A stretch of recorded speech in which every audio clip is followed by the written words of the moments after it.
The thunder couldn't mask the screams coming from behind the emperor's bedchamber door. Senator Marcus Claudius stood frozen in the marble corridor, his trembling hands gripping the torch that cast dancing shadows on the walls. The flames flickered as his breath came in shallow gasps. He was being forced to illuminate his own 14-year-old daughter's destruction. 2 Praetorian guards flanked him, their faces carved from stone, hands resting on sword hilts. "Hold it steady, Senator," one muttered without emotion. "The Emperor requires proper lighting for his activities." 1. Behind that door, Marcus's daughter, the girl who'd played with wooden dolls just years ago, was now entry number 247 in an imperial ledger. The scratching of a scribe's quill echoed from an alcove, where a bureaucrat recorded another acquisition, with the same detachment used for grain shipments. Lightning flashed through the palace windows, illuminating a corridor lined with other fathers. Each held a torch, each wore the same expression of internal collapse. The mathematical precision of it all, the numbered victims, the scheduled violations, the careful documentation, transformed personal horror into state procedure. Footsteps on marble, muffled sobs, the clinical efficiency of evil dressed in purple silk and imperial gold. This wasn't random cruelty. This was systematic destruction, calculated and recorded, stamped with the seal of divine authority. How did the Roman Empire transform into a factory of systematic abuse where daughters became inventory numbers? How did violations become revenue streams, and fathers become accomplices in their own family's destruction? To understand how 600 human beings became property catalogued in imperial ledgers, we need to rewind 4 years to when a grieving nephew first grasped unlimited power. Because what started as private depravity would become public policy, and Rome would never recover from the stain. The old emperor's last breath rattled through the villa like dice in a cup, and his 24-year-old nephew had just won the ultimate gamble. March 1637 CE. Tiberius lay dead on his couch in Misenum, and Gaius Julius Caesar Augustus Germanicus, known as Caligula, stepped into absolute power. The Senate rejoiced. The people celebrated. After 23 years of Tiberius's paranoid rule, Rome exhaled with relief. Young Caligula seemed perfect.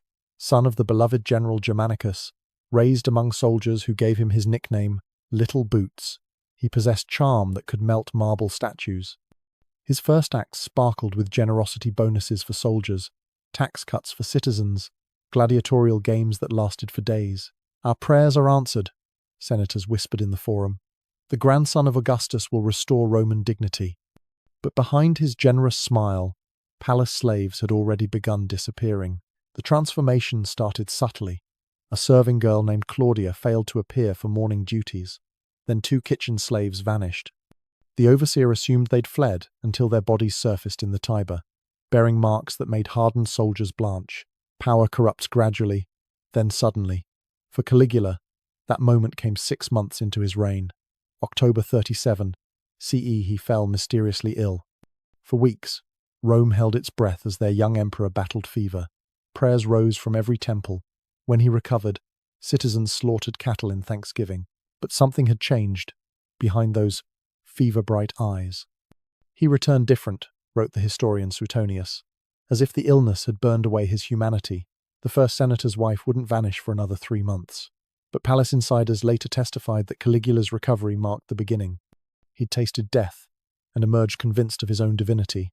Mortal rules no longer applied. His demands grew stranger. Senators' wives received invitations to private dinners, invitations that couldn't be refused. Young boys from noble families found themselves honored with palace positions that required silk garments and rouge. Still, Rome made excuses. He was young. He was testing boundaries. He would mature into responsibility. The infrastructure of horror built slowly. First, he replaced the palace guard with men chosen for cruelty rather than honor. Then he appointed a special master of pleasures, a freedman named Helicon, who understood that his survival depended on procuring whatever the emperor desired. By summer of 38 CE, a new type of ledger appeared in the imperial archives, not for taxes or grain supplies, but for human acquisitions. The entries began sporadically: a merchant's daughter here, a visiting dignitary's wife there. Names became numbers. People became inventory. But Caligula understood power's ultimate expression wasn't taking strangers. It was destroying those who should be untouchable. The senator, who'd opposed his tax proposal, the general who'd questioned his military strategy, the magistrate who'd ruled against his interests. Their punishment wouldn't be death. Death was merciful. Death was quick. Instead, he would take what they treasured most, and he would make them watch. The palace architects received strange orders. New chambers with specific acoustic properties designed so sounds would carry to adjacent rooms where guests would wait their turn. Torch holders installed at precise heights, ensuring whoever held them would have an unobstructed view. The emperor requires witnesses, Helicon explained to confused workers. Documentation is essential to divine justice. By early 39 CE, the transformation was complete. What began as private excess had evolved into state policy. The young man who'd entered Rome with such promise now commanded an apparatus designed for one purpose: the systematic destruction of human dignity. His madness found focus in the most intimate violations, perhaps because nothing demonstrated absolute power quite like forcing a father to witness his daughter's torment. Perhaps because breaking the bonds between protector and protected broke society itself. The senators who'd celebrated his ascension now walked the forum with haunted eyes, wondering when their names would appear on Helicon's lists. Mothers clutched their children tighter. Fathers sent their families to country estates, hoping distance might provide protection. It didn't, because Caligula's reach extended wherever Roman power touched, and his appetites had grown beyond individual victims to entire categories of prey. The infrastructure was ready, the guards were trained, the ledgers were prepared, and when he finally dropped his mask of sanity, the first victims would be those closest to the throne, his own sisters. The banquet guests froze as Caligula's hand moved toward his sister Drusilla in full view of 300 senators. The dining hall fell silent except for the crackle of oil lamps. Drusilla sat perfectly still, her face a mask of practiced emptiness as her brother violated every social boundary. Beside her, their sisters Julia, Livilla, and Agrippina stared at their wine cups, knowing their turns would come. "My divine sisters," Caligula announced, his voice cutting through the tension. "Blessed by Jupiter himself to share my affection as Juno shares his." The comparison wasn't subtle. In Roman mythology, Jupiter married his sister Juno. By invoking divine precedent, Caligula transformed taboo into religious act. The senators had two choices: applaud sacrilege or commit treason. They applauded. But public displays were merely the appetizer to a feast of horrors that would redefine family bonds throughout the empire. The three sisters, Drusilla, Julia Livilla, and Agrippina the Younger, became props in their brother's theatre of power. It started during his illness in October 37 CE. As fever consumed him, Caligula cried out for Drusilla. She alone was permitted in his chamber. She alone tended his needs. When he recovered, their relationship had transformed from sibling affection to something that made palace slaves avert their eyes. "She shares my divinity," he proclaimed, installing her in the palace quarters reserved for wives.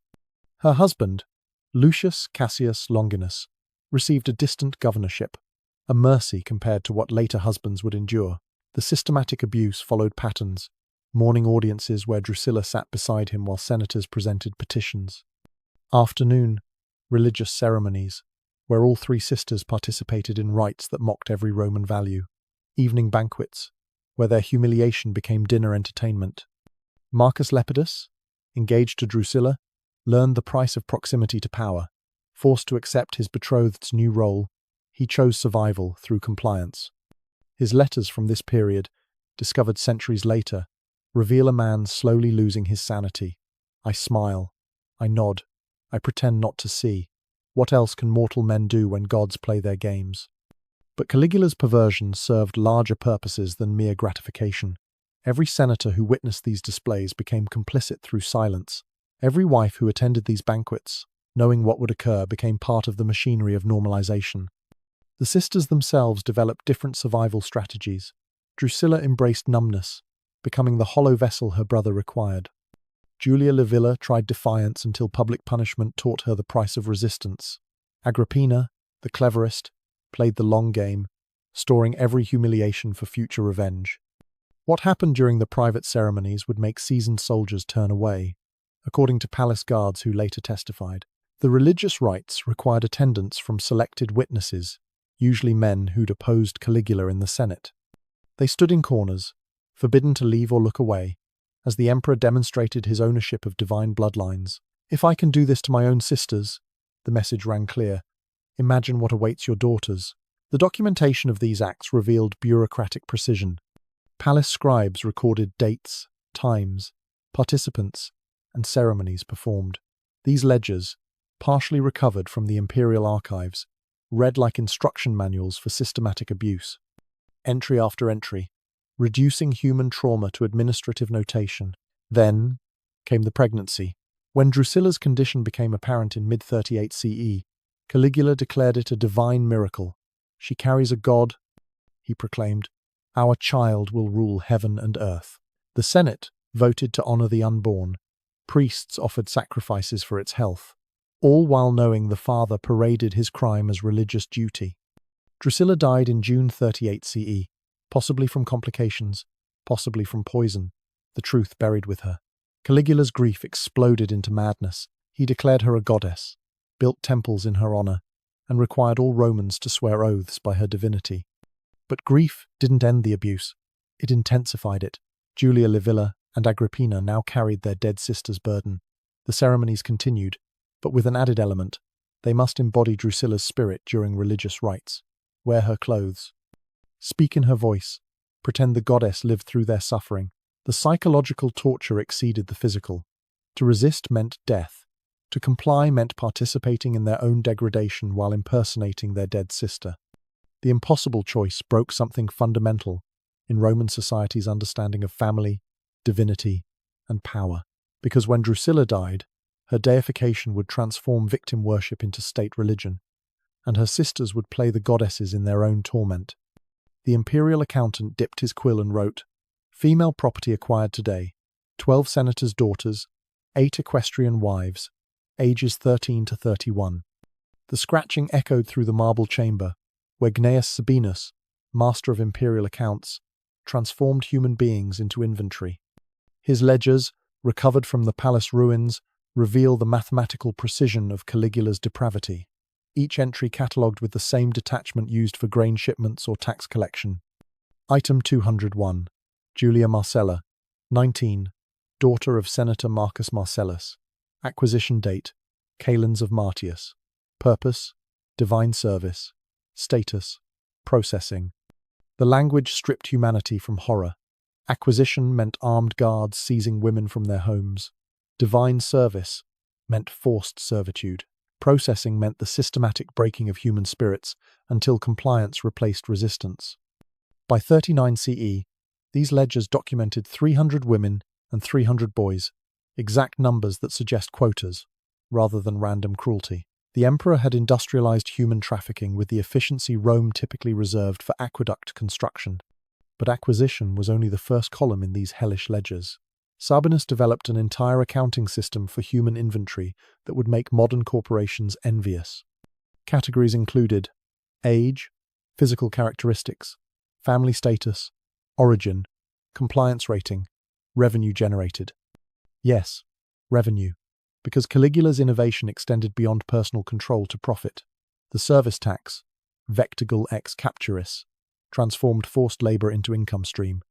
Every assignment generated state revenue, carefully tracked and deposited into the imperial treasury. The numbers tell their own story. First quarter of 39, CE, 2,000 denarii. Second quarter, 8,000. Third quarter, 15,000. The exponential growth reflected expanded operations and improved collection methods, bureaucratic euphemisms for enslaving noble families. Sabinus's marginal notes reveal the banality of evil.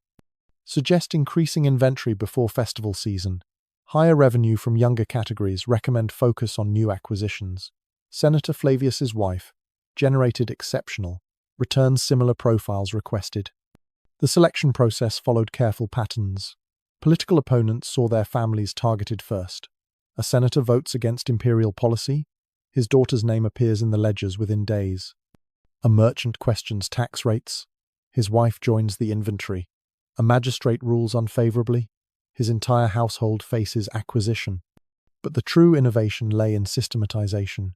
Previous tyrants took victims impulsively. Caligula created infrastructure, departments for procurement, schedules for processing, quality control measures, performance metrics. The procurement department, led by the freedman Helicon, maintained networks throughout Rome.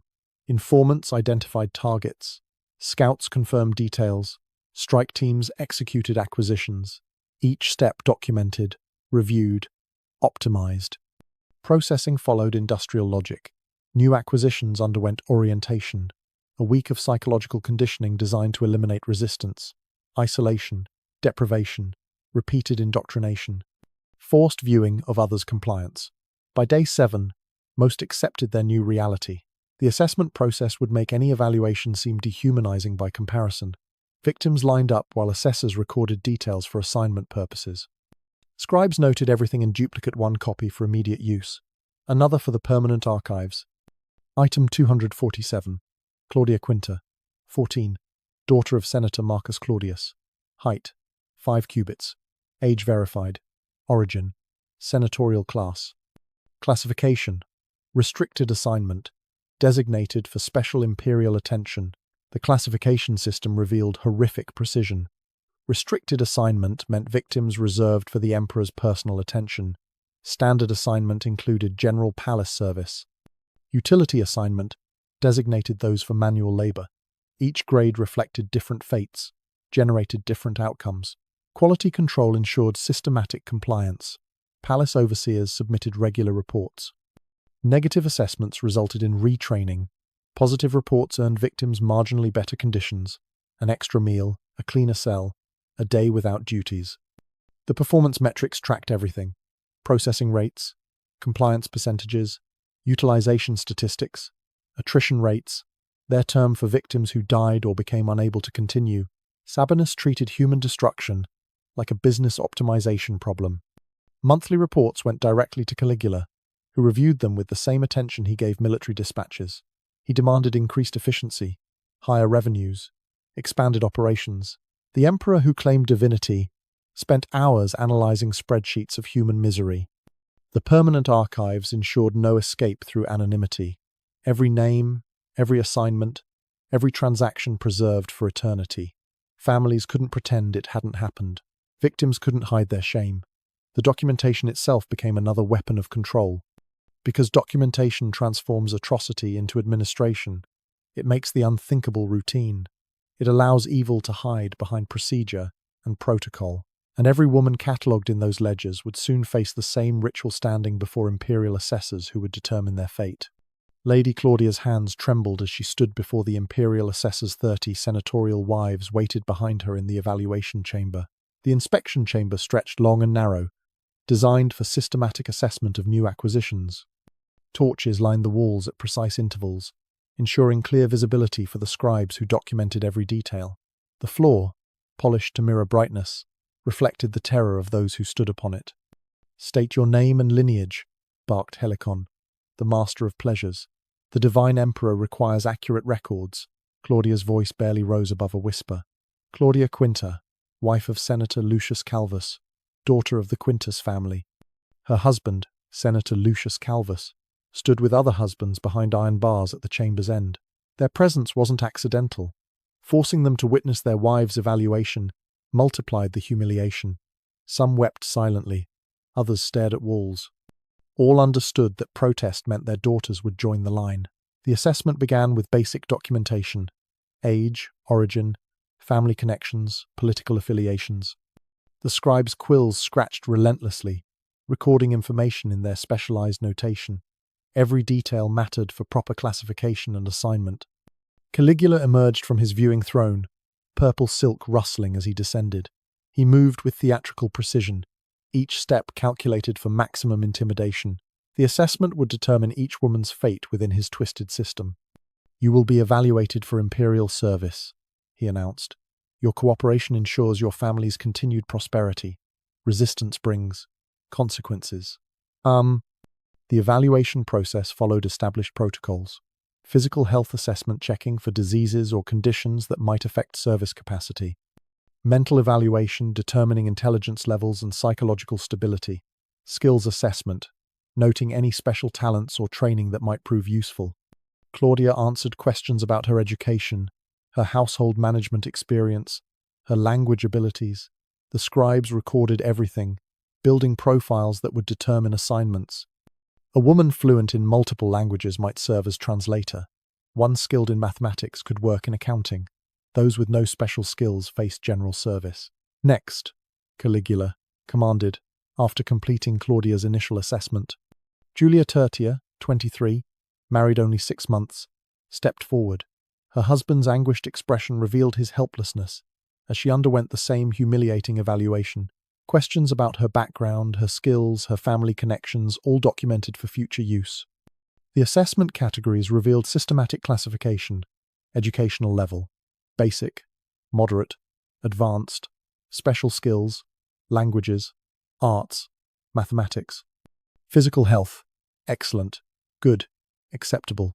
Psychological profile: compliant, resistant, unstable. Family value: high-ranking, middle, low. That last category carried sinister implications. Women from the highest-ranking families received special attention assignments. Those from middle-ranking families entered general service. Low-ranking family members faced the harshest duties. When Livia Secundus showed defiance during questioning, guards immediately intervened. Correction required for evaluation resistance, noted the scribe as they led her away for attitude adjustment. Her screams echoed from the adjoining chamber, teaching others the price of defiance. The evaluation line proceeded with mechanical efficiency. Each woman faced identical assessment while unique details personalized their files. The mother of 6 received notes about her household management expertise. The young bride's file emphasized her language skills. The widow's assessment focused on her financial knowledge, but the true horror lay in the rankings. After initial assessment, women received classification grades that would determine their fates. Premium classification meant direct imperial service. Standard classification indicated general palace duties. Utility classification: older women or those deemed less useful faced the hardest labor. The scribe's quills recorded measurements of human value in purely functional terms. Administrative skills could mean accounting work. Musical talent might mean entertainment duties. Beauty or youth typically meant worse assignments, though the scribes used euphemistic language to mask the implications.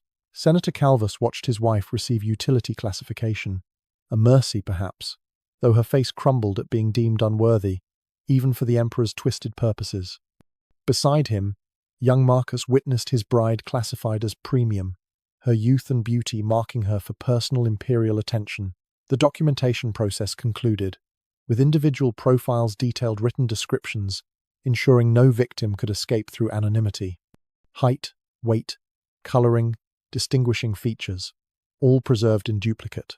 One copy for immediate use, another for the permanent archives that would outlive the women themselves.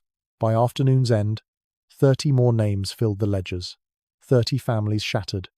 30 women who'd entered as Roman matrons and left as inventory items, their values assessed, their fates sealed, their humanity officially reduced to administrative categories.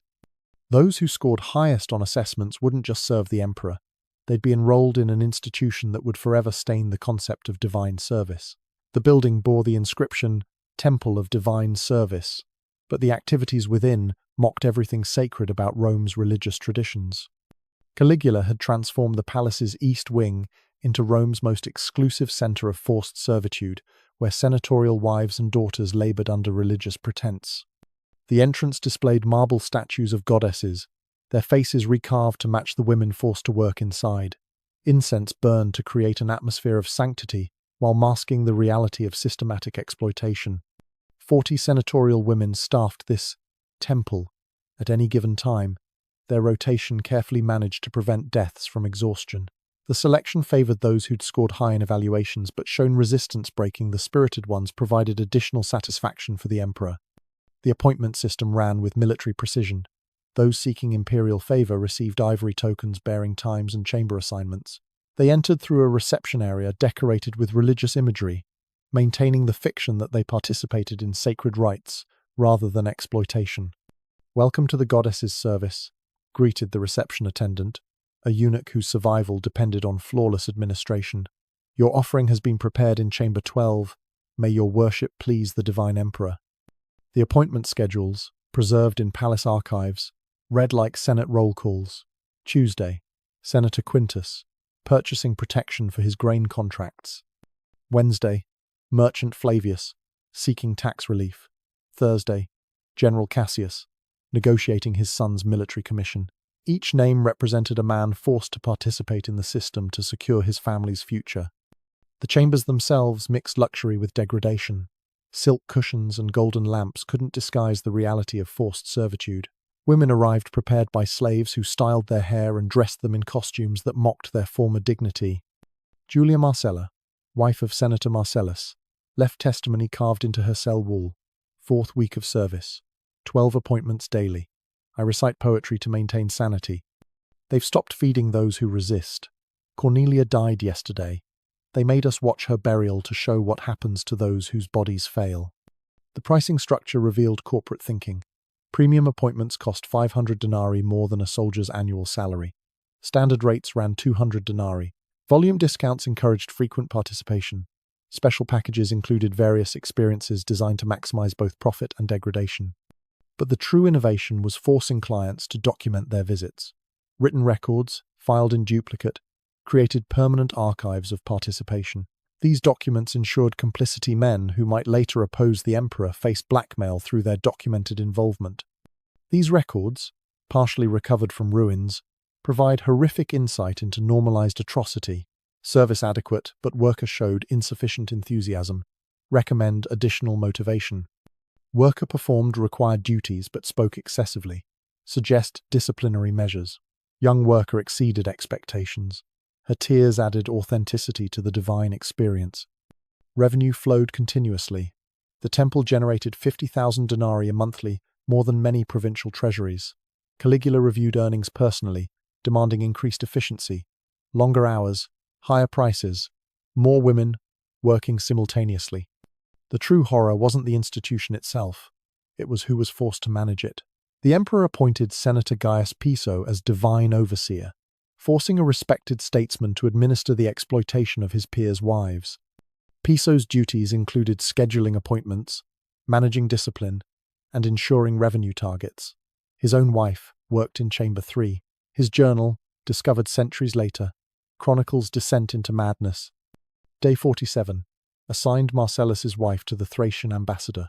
She begged me to remember our children once played together. I had no choice. Day 92. Revenue exceeds projections. The emperor is pleased. I vomit blood nightly. Day 130. They brought my daughter today. Said she's old enough for divine service. I scheduled her myself. If I refused, they'd give her to the guards. The medical staff physicians forced to ensure women remained functional documented injuries with clinical detachment, physical trauma, exhaustion, pregnancies terminated to maintain availability. Women who attempted suicide faced force-feeding and restraints. The children born from these encounters faced immediate enslavement. Boys designated for palace service, girls raised for future temple work. The cycle of horror designed to continue generationally. Religious ceremonies occurred monthly, where Caligula himself would bless the establishment. These gatherings forced all 40 women to demonstrate their divine service, while senators watched their wives' public humiliation. The emperor provided commentary, comparing techniques, awarding prizes for most degrading acts. The temple's existence corrupted every corner of Roman society. Wives knew their husbands might be forced to participate. Husbands knew their wives might disappear behind temple doors. Children grew up understanding that proximity to power meant vulnerability to its worst expressions, because Caligula's next innovation would force fathers to become accomplices in their own daughter's destruction. Senator Flavius's hands had signed treaties and held swords tonight. They gripped the torch that would illuminate his daughter's appointment with the emperor. The corridor outside Caligula's private chambers stretched 50 feet, lined with iron sconces designed for one purpose, forcing fathers to provide lighting for their daughter's exploitation. The architect who designed this particular cruelty had taken his own life rather than see it used. His replacement understood that moral objections shortened lifespans. Flavius stood third in line. Ahead, Senator Brutus held his torch with white knuckles as sounds escaped the chamber. Behind, 4 more fathers waited their turns, each holding flames that would light their personal nightmares. The system operated with bureaucratic precision. Summons arrived at dawn. Your presence is required for illumination duty. Bring your eldest unmarried daughter. Compliance ensures your family's continued prosperity. That last line carried weight. Non-compliance meant more than personal consequences. It meant family annihilation. Brothers executed. Wives enslaved. Younger children distributed among soldiers. The choice was no choice at all. But holding torches was considered the merciful duty compared to alternatives. At least torchbearers remained outside the chamber. At least they didn't have to speak or participate beyond providing light. At least they could close their eyes, though guards ensured they remained standing, holding steady. The scheduling followed patterns. Political opponents drew torch duty most frequently, but Caligula understood that spreading assignments widely prevented unified resistance. Today's supporter might hold tomorrow's torch, keeping everyone off balance, suspicious, broken. Marcus Claudius had arrived that morning with Claudia, his 14-year-old daughter. She dressed in her finest toga, believing she attended a palace honor. Her innocence shattered when guards separated them at the entrance, leading her toward preparation chambers while thrusting a torch into his hands. Standard position, the guard instructed with practiced boredom. 8 feet from the door, torch at shoulder height. No lowering, no extinguishing. Speaking results in your son joining next month's inventory. The preparation chambers operated systematically. Girls arrived confused and left sedated, their bodies prepared according to imperial preferences. Drugs ensured compliance, without eliminating consciousness. Caligula preferred aware victims who understood their situation fully. The medical staff recorded everything: age verification, health status, psychological state, forms filled in triplicate, ensuring proper documentation of each divine appointment. The language remained clinical, while describing circumstances that would haunt generations. When chamber doors opened, the previous father stumbled out, torch extinguished, eyes vacant. Guards assisted his daughter. Some walked, some required carrying. All bore expressions suggesting profound psychological damage. "Next," called the overseer. Brutus assumed his position. Fresh sounds soon echoed through oak doors while he stood frozen, illuminating his child's torment through windows designed for that purpose. The architectural precision ensured perfect sightlines. Fathers could see everything while remaining unable to intervene. Other fathers faced choices that would haunt them past death. Some received offers: hold the torch for 2 hours, or join your daughter inside for 1. Others heard bargains: provide steady light tonight, and we'll spare your younger daughters. Probably. The psychological torture exceeded physical violence. Forcing protectors to enable violation shattered fundamental bonds. Many fathers never spoke to their daughters again, not from lack of love, but from inability to face shared trauma. Daughters couldn't look at fathers who'd literally illuminated their worst moments. The torchbearers formed an unwilling brotherhood.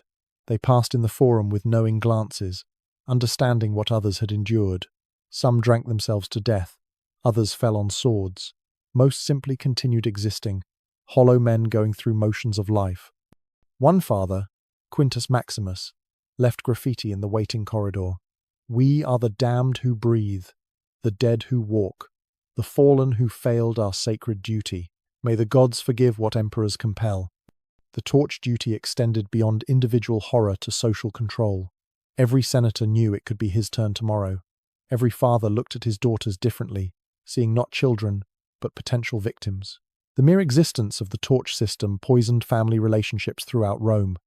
Guards reported that experienced torchbearers developed coping mechanisms.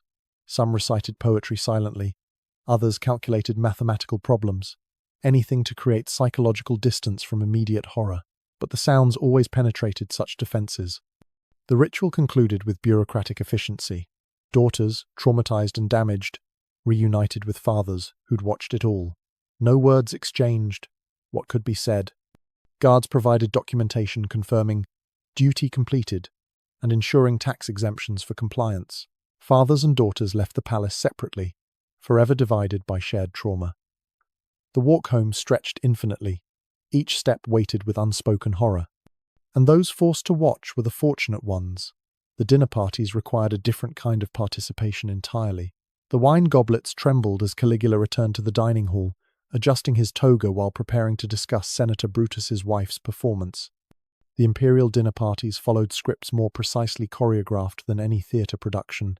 50 guests reclined on couches, pretending to enjoy delicacies while their host conducted private meetings with their wives in adjoining chambers. The sounds carried clearly architectural acoustics, designed to ensure everyone heard everything. Adequate, Caligula announced, settling onto his couch. Though she lacks proper enthusiasm. Brutus, you really should ensure better training in your household. Brutus smiled. He had to smile. The alternative meant his 12-year-old son would join next week's entertainment. So he smiled and nodded while his wife's distress still echoed from the chamber. Smiled and raised his cup in toast to the emperor's virility. Smiled until his face cramped from the effort. Tell us, Caligula continued, addressing the assembly. What methods do you employ at home? Perhaps we could all benefit from shared wisdom. This was the game forcing husbands to discuss intimate matters while their wives endured private audiences nearby. The conversations were just the public portion of the evening's psychological torture. Those who provided insufficient detail faced accusations of hiding secrets. Those who spoke too freely earned mockery for inadequacy. Divine Emperor, Brutus managed, I am merely mortal and cannot compare to your godly prowess. False modesty. Caligula laughed. Come now. Surely you've learned something in 20 years of marriage. Share with us. Unless you'd prefer your wife demonstrate her techniques with the guards? The threat hung heavy. Brutus began describing his marriage while guests studied their plates. Each man knew his turn would come. Each woman present understood she might be next week's entertainment. The randomness amplified terror preparation was impossible when anyone could be chosen. But the conversations were just beginning. Caligula demanded specific critiques from other guests. Cassius, you've encountered Brutus's wife at the Divine Temple. How does tonight's meeting compare? Not. Cassius, trapped between truthfulness and mercy, chose survival. Tonight she seemed more responsive, divine one. Perhaps your godly touch awakens what mortal men cannot. Precisely, the emperor beamed. I am teaching these women their true nature. They should thank me for revealing their hidden potential. What happened in the preparation chambers beforehand broke spirits more thoroughly than bodies. Women arrived for dinner knowing their fate but not its timeline. They sat beside husbands, attempted conversation, pretended normalcy while waiting for the summons. The selection process appeared random but followed patterns. Wives who showed affection toward husbands drew immediate attention. Those who seemed resigned might wait hours. Caligula savored anticipation as much as act, drawing out tension until victims shattered from stress alone.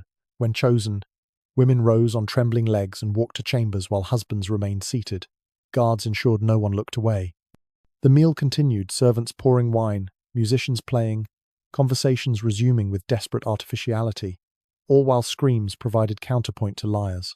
Young Quintus described his first dinner party in letters to a friend in Gaul. I bit through my tongue to keep from weeping. Senator Marcus sat beside me, discussing grain prices while his wife's voice broke from distress. He smiled. We all smiled. What else could we do? The emperor's innovation extended to group demonstrations. Sometimes he'd summon 3 wives simultaneously, forcing husbands to vote on best performance. Other nights brought themed entertainments. All women with red hair, all mothers of multiple children, all newlyweds still wearing marriage bands.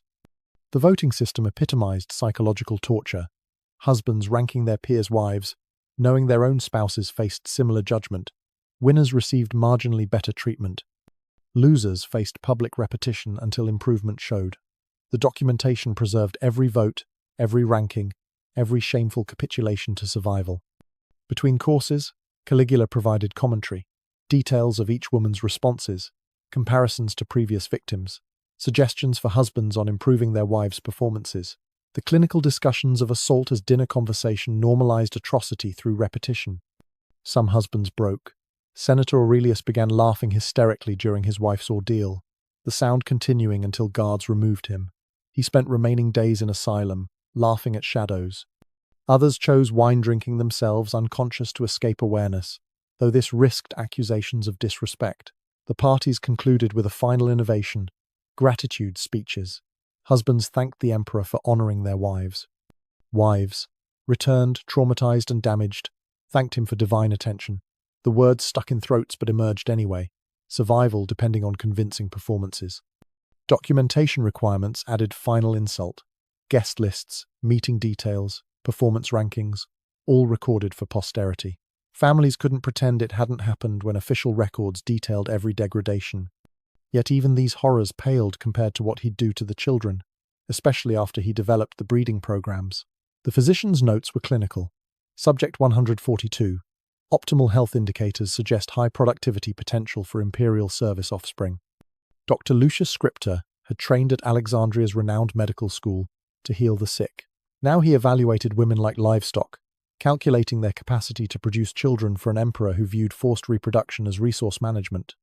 His examination room in the palace basement became an assessment center for the darkest of purposes. The breeding program began in late 39 CE, when Caligula realized his victims could produce more victims. Why limit himself to existing inventory when he could manufacture future supplies?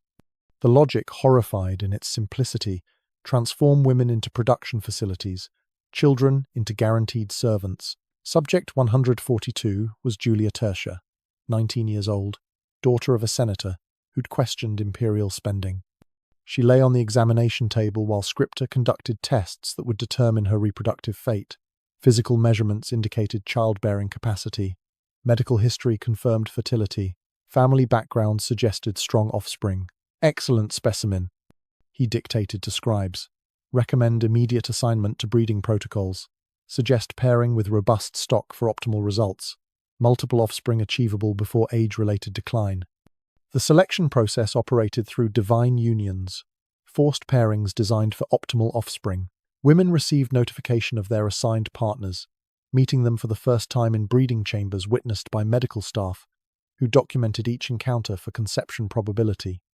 These chambers, built adjacent to the medical facilities, stripped reproduction to its basest mechanics: clinical settings, observation windows, guards ensuring compliance, while physicians recorded data that might affect conception rates.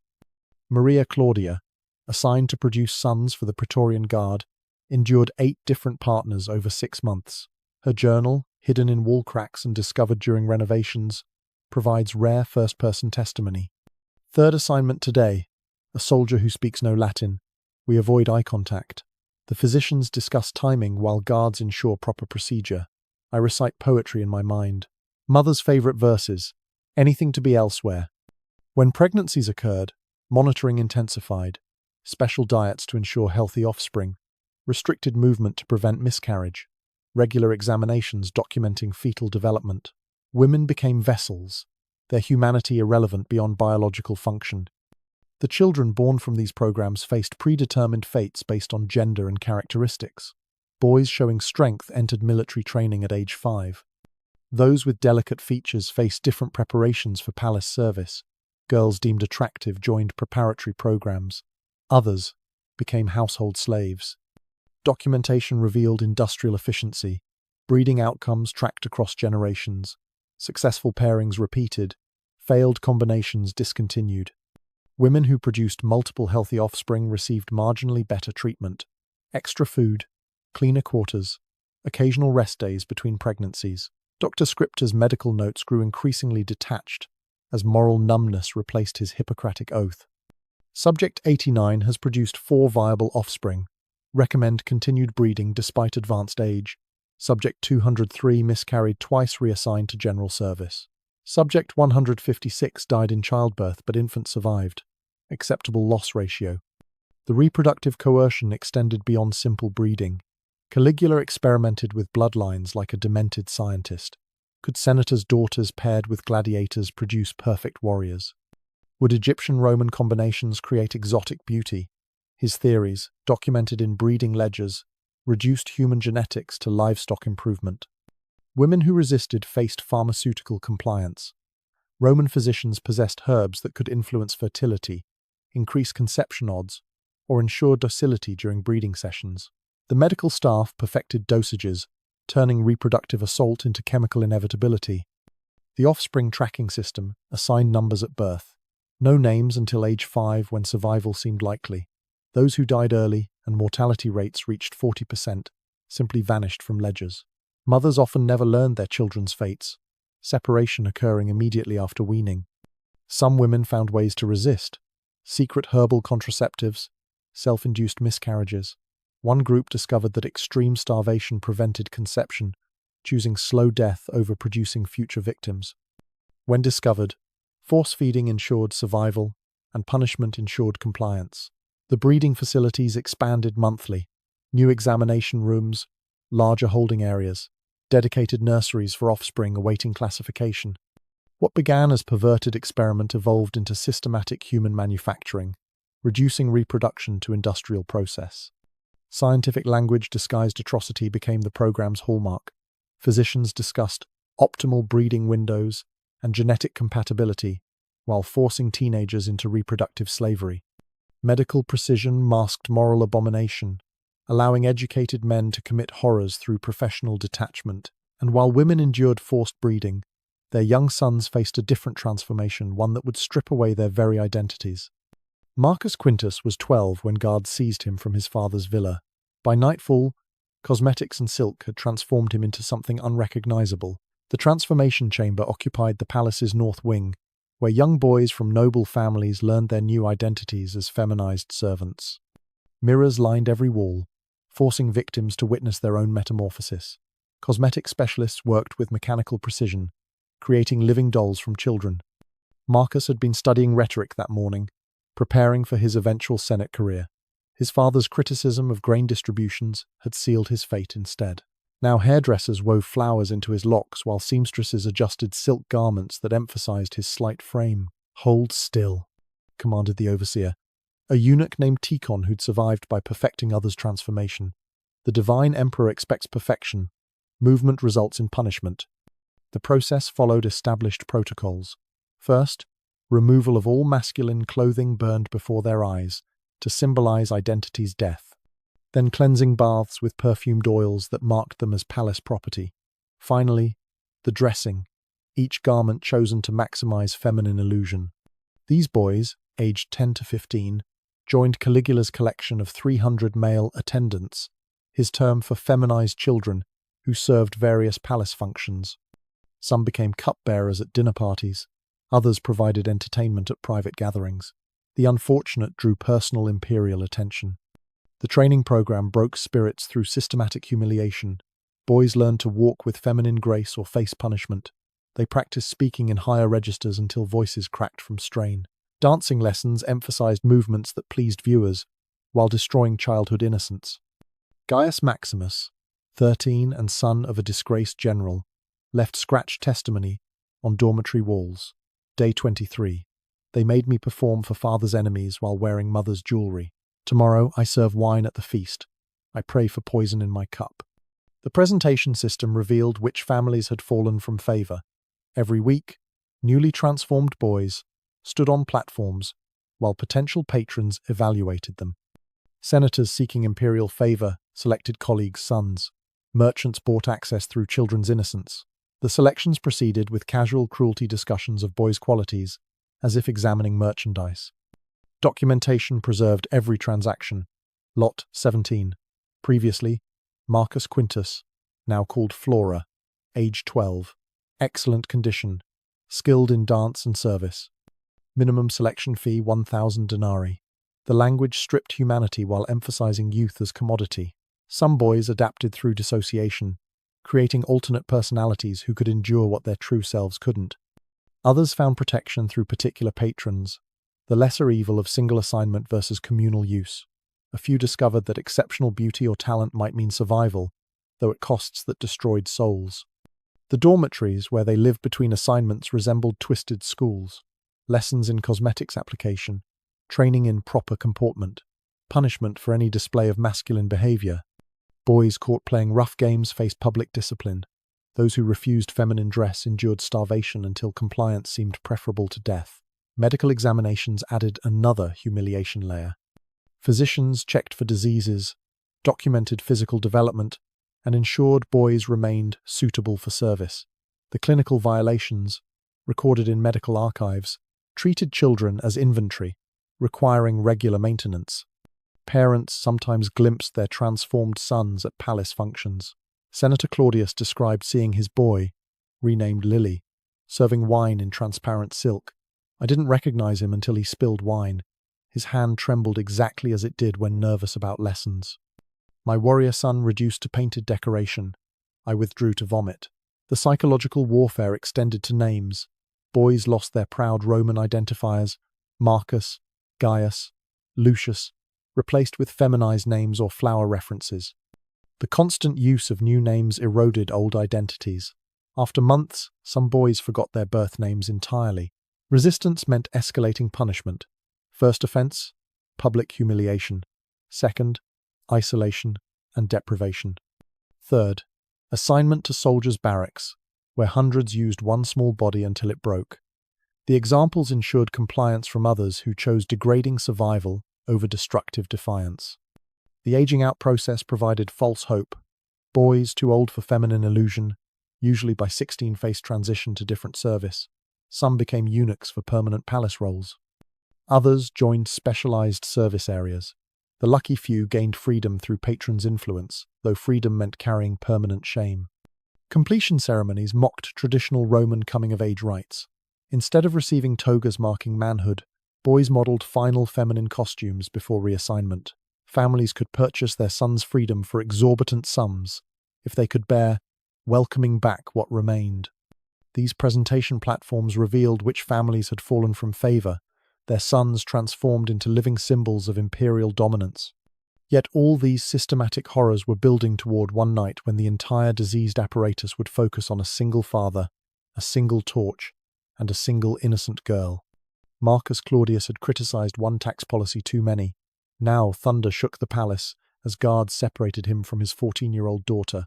The storm had built throughout the day, matching the tension in the Senate where Claudius delivered his final speech against the prostitution tax. He'd spoken eloquently about Roman dignity, about moral boundaries even emperors shouldn't cross. His colleagues sat silent, knowing his courage marked him for destruction. By sunset, imperial summons arrived at his villa. Your presence required for illumination duty. Bring your eldest unmarried daughter. Immediate compliance mandatory. The messenger's expression suggested he knew what awaited the family. Claudia, 14, and sheltered, dressed carefully in her finest toga. She'd attended palace functions before poetry readings, religious ceremonies. Her innocence remained intact despite the empire's corruption. That would end tonight. The palace corridors echoed with preparation sounds. Guards positioned torches at measured intervals. Scribes prepared ledgers for new entries. The emperor's chambers underwent special arrangement. Witnesses later testified to restraints installed at specific heights, implements arranged with surgical precision. But his daughter's selection wasn't random. It was calculated revenge for senatorial defiance. Caligula had spent weeks studying opposition senators' families, selecting victims for maximum impact. Young Claudia's age, beauty, and innocence made her perfect for teaching her father the price of resistance. Thunder crashed as they entered the palace. Claudius felt his daughter's hand trembling in his. She'd begun to understand something terrible awaited. Guards separated them at the checkpoint, she toward preparation chambers, he toward the torch-lit corridor where fathers learned helplessness. "Please," Claudius begged the guard commander. "She's only 14. Take me instead. I'll do anything." "The emperor's orders are specific," came the emotionless reply. "The daughter for your education. Hold your torch steady, Senator. Your son's safety depends on your compliance." The preparation chambers processed Claudia with established efficiency. Attendants removed her clothing, applied cosmetics, arranged her hair while she wept for her father. Sedatives ensured compliance without eliminating awareness. The emperor preferred conscious victims who understood their situation. Meanwhile, Claudius took his position in the corridor. Other fathers already stood at their posts. Senator Brutus, whose criticism of military spending had earned this punishment. Merchant Flavius, who'd questioned trade policies. General Cassius, who'd suggested the emperor show restraint, all holding torches that would illuminate their daughters' ordeals. The storm intensified. Lightning flashed through palace windows, creating strobe-like effects in the corridor. Thunder masked some sounds, but not all. Never all. The architect had ensured certain frequencies carried clearly pleas, cries, the specific sounds of innocence ending. Claudius gripped his torch as footsteps approached. His daughter appeared, sedated but aware, wearing garments that mocked modesty. Her eyes found his confusion, terror, desperate hope that father would save her, as he always had. He couldn't. Could only stand holding fire while guards escorted her past. Could only maintain position while she disappeared behind the emperor's door. Could only provide light for her ordeal while his heart shattered with each muffled sound. The torch they handed him had witnessed dozens of such scenes, its handle worn smooth by desperate grips, its bronze stained with tears. A guard positioned him precisely, 8 feet from the door. Shoulder height, No lowering. No turning away. The window ensures you see everything, Senator. Consider it education in the price of defiance. Time distorted. Minutes became hours. Thunder crashed while his daughter's voice rose and fell. The substances kept her conscious imperial preference for aware victims who understood their violation fully. Other fathers stood like statues, each lost in private hell, united in helpless witnessing. "She has your eyes," Caligula called out during a pause, the same defiant spark. "Don't worry. I'll extinguish it properly. You'll thank me for the lesson in humility." The scribes recorded everything. Entry number 247. Claudia Claudius. Age 14. Previous status confirmed. Acquisition reason. Paternal political opposition. Processing duration. 3 hours. Compliance rating. Forced. Revenue potential. High.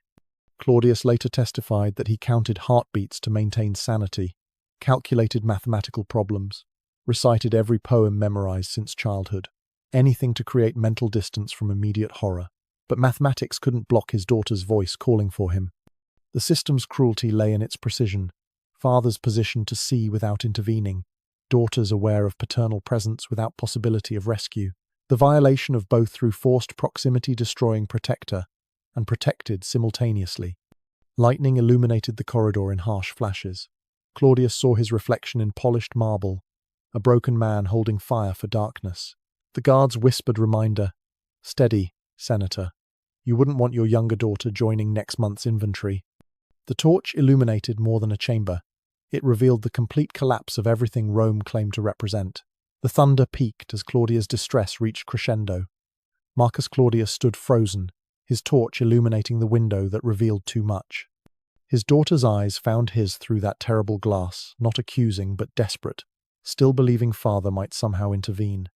He couldn't, could only hold steady, while Caligula demonstrated the price of opposing imperial policy, could only provide light while innocents died in measured increments, could only remain statue still, while his 14-year-old daughter learned that fathers too could fail. "Note her responses," the emperor called to his scribes. "The senator's daughter shows admirable spirit. Perhaps regular sessions will improve her father's voting patterns." The guard beside Claudius yawned. This was routine duty for him. Just another Thursday night, another father educated in powerlessness, another daughter reduced to entry number 247 in ledgers that documented evil with accounting precision. Time crawled. Claudius's arm burned from holding the torch steady, but lowering meant his son would join next week's acquisitions. His fingers had signed legislation and held swords. Now they gripped bronze that enabled his child's torment. The mathematics of cruelty. One father plus one torch equaled compliance forever. When it finally ended, guards carried Claudia out alive but transformed, her eyes no longer finding his.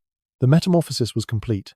Senator's daughter to inventory item, protected child to processed goods, person to product in 3 documented hours. Educational evening, wasn't it, Senator?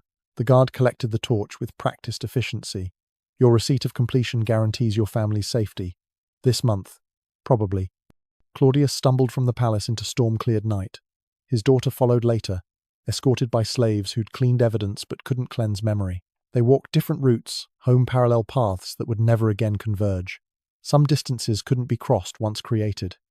The neighbors knew. The Senate knew. Everyone knew but pretended otherwise. This collective amnesia that allowed society to function, while children became inventory, and fathers held torches. Claudius would return to the Senate, vote as directed, never again speak of dignity or boundaries. The education was complete. His daughter would survive physically, would marry eventually, bear children, manage households. But sometimes thunderstorms would freeze her in place, and her own daughters would wonder why mother feared weather. Trauma echoes across generations, ripples from stones thrown by dead tyrants into humanity's pond. The ledger entry remained clinical. Number 2, 147 processing complete. Father demonstrated adequate compliance. Revenue potential confirmed. Recommend quarterly sessions to ensure continued political cooperation. Just another Thursday in Caligula's Rome, where torches illuminated more than darkness. The Praetorian Guard ended Caligula's reign on January 24, 41 CE not from moral outrage but because his madness threatened their own positions. They found him hiding behind a curtain, begging for mercy he'd never shown others. The assassination was swift, though perhaps too merciful for one who'd transformed children into inventory. But killing the emperor couldn't erase the ledgers, couldn't restore innocence to the violated, couldn't rebuild the bonds between fathers who'd held torches and daughters who'd needed protection. The systematic nature of Caligula's depravity left wounds that outlasted the wound maker. Archaeological evidence confirms the historical accounts. Palace renovations have uncovered those torch holders at precise intervals. Hidden chambers revealed restraints at documented heights. Most disturbing, partial ledgers survived mathematical records of human destruction, each entry representing a family destroyed, a childhood ended, a father's failure encoded in bronze and flame. The damage passed through generations. Daughters who'd survived became mothers who couldn't protect. Sons who'd been transformed grew into men who couldn't lead. Fathers who'd held torches raised sons who learned that power meant humiliation, compliance meant survival, and fighting back meant your children paid the price. Modern excavations continue revealing evidence: scratched testimonies on cell walls, medical implements designed for forced examinations, receipt scrolls confirming completed violations. The bureaucracy of evil preserved in stone and parchment, warning across centuries about the dark marriage of absolute power and systematic documentation. Because Caligula's true innovation wasn't the depravity itself, tyrants had always taken what they wanted. His genius lay in industrializing violation, in transforming assault from impulse to institution, in creating sustainable systems for human destruction that outlived their creator. The empty torch holders remain in palace ruins, bronze fixtures that once held flames, held fathers, held the light that illuminated darkness. They stand as monuments to every parent who discovered that sometimes love isn't enough, that sometimes power breaks what love would protect, that sometimes the price of your children's survival is helping destroy someone else's child. Thunder still echoes through those ruins on storm-filled nights. Visitors report uneasy feelings near certain chambers. Perhaps it's imagination. Perhaps it's the weight of documented horror. Or perhaps some torches never truly extinguish. They just burn in different spectrums, illuminating warnings about what happens when evil adopts administrative efficiency. The ledgers taught us that horror hides in numbered lists, that atrocity wears the mask of procedure, that the most dangerous tyrants are those who transform their sickness into systems, their perversions into policy, their victims into inventory items processed with bureaucratic precision. Entry number 247. A number that was once a daughter, a statistic that was once a child, a ledger line that was once a human being who called for her father, while he held the torch steady, steady, always steady, because that's what survival demanded in an empire where even love became a weapon turned against those who dared to feel it. The ruins stand as eternal testimony. When power meets process, when madness meets method, when evil meets efficiency, the result is horror beyond individual cruelty. It becomes systematic, sustainable, and capable of breaking not just bodies but the very bonds that hold humanity together. And somewhere in those ruins, torch holders wait empty now, but still echoing with the weight of what they once illuminated. Not just chambers of horror, but the complete moral collapse of a civilization that allowed its children to become inventory, its fathers to become accomplices, and its emperor to transform personal depravity into imperial policy. The thunder fades, the ruins remain, the lesson endures. Some torches illuminate more than darkness. They illuminate the abyss.